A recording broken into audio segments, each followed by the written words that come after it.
rekan-rekan media yang hadir pada kesempatan kali ini, menyambung apa yang disampaikan oleh Bapak Menteri SDM, untuk kita bisa memastikan ketersediaan energi sekaligus mengubah komposisi energi kita menjadi lebih condong kepada yang baru terbarukan, inovasi dan kesiapan teknologi itu sangat dibutuhkan.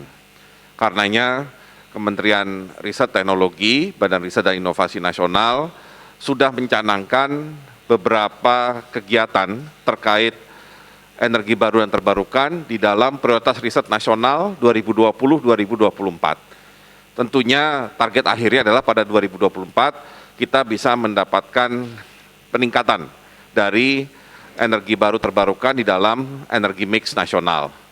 Ada 5 kegiatan utama di dalam prioritas riset nasional yang terkait dengan energi baru dan terbarukan. Yang pertama, yang mungkin rekan-rekan media pernah dengar, itu adalah bahan bakar nabati yang berasal dari kelapa sawit, di mana idenya adalah kita bisa menghasilkan baik bensin, diesel, maupun aftur 100% berasal dari bahan baku kelapa sawit. Dan saat ini, dengan menggunakan katalis yang dikembangkan di ITB, kita sudah melakukan uji coba di kilang Pertamina, sehingga harapannya tidak lama lagi kita bisa masuk pada skala produksi, ya, baik untuk diesel, bensin, maupun untuk aftur. Dan tentunya tujuan akhirnya adalah untuk bisa kita mengurangi impor dari BBM itu sendiri. Yang kedua adalah biogas, ya, biogas yang banyak dipakai terutama di perkebunan sawit, ini akan sangat menjadi alternatif yang terbaik, ya, untuk penyediaan listrik di tempat-tempat yang relatif terpencil. Dan saat ini teknologinya sudah dikembangkan di beberapa tempat dan harapannya bisa dipakai secara luas. Ketiga, itu adalah pembangkit listrik tenaga panas bumi skala kecil. Kita tahu Indonesia adalah salah satu yang mempunyai kandungan panas bumi yang terbesar di dunia. Namun kita masih sedikit memanfaatkan tenaga panas bumi tersebut. Dan salah satu kendalanya mungkin pada skala dari pembangkitnya yang kalau terlalu besar akan memakan investasi yang sangat mahal.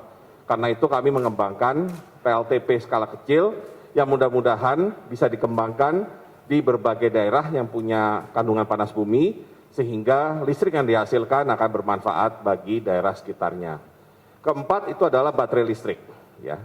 Kita mengembangkan baterai litium, tapi juga mengembangkan fast charging, ya, untuk keperluan kendaraan listrik. Demikian juga baterai swapping teknologi. Dengan teknologi seperti itu, kita harapkan nantinya ketika kendaraan listrik mulai dipromosikan sebagai komitmen kita mengurangi emisi, maka teknologi itu sudah siap pakai dan bisa dikembangkan di Indonesia. Dan kelima, kita tetap menjaga kesiapan untuk pengembangan teknologi nuklir. Karena bagaimanapun kita harus terus memastikan bahwa ke depan ketika Indonesia ekonominya tumbuh, harus ada listrik yang memadai. Dan untuk memastikan listrik memadai, tentunya kita pada satu sisi juga harus comply kepada yang namanya Paris Agreement atau Green Economy tadi. Karenanya bagaimanapun kesiapan teknologi nuklir harus terus dijaga, terutama dari unsur keselamatannya, ya, baik lokasi maupun teknologi yang menjamin keselamatan dari teknologi nuklir tersebut. Menambahkan apa yang disampaikan oleh Pak Menteri SDM dalam kerangka Paris Agreement dan Green Economy yang diinginkan oleh Bapak Presiden, kami juga mengembangkan penelitian berbasis ekonomi sirkuler, karena ekonomi selama ini bersifat linear, di mana limbah akhirnya tidak terurus, ya, menjadi benar-benar beban. Nah, dengan ekonomi sirkuler, limbah yang muncul dari kegiatan ekonomi akan diolah kembali, bisa diolah menjadi bahan lainnya, tapi sebagian bisa menjadi energi. Karenanya teknologi untuk pembangkit listrik yang berbasis sampah atau yang dengan teknologi sampah, pengolahan sampah, ini akan harus terus dikembangkan dengan tentunya memperhatikan berbagai jenis sampah yang muncul di berbagai tempat di Indonesia. Dan kita harapkan kota-kota besar di Indonesia bisa segera menerapkan bahwa untuk pengelolaan sampah selain cara-cara yang tradisional, mereka harus mulai mengembangkan pembangkit listrik dengan berbasis sampah tersebut.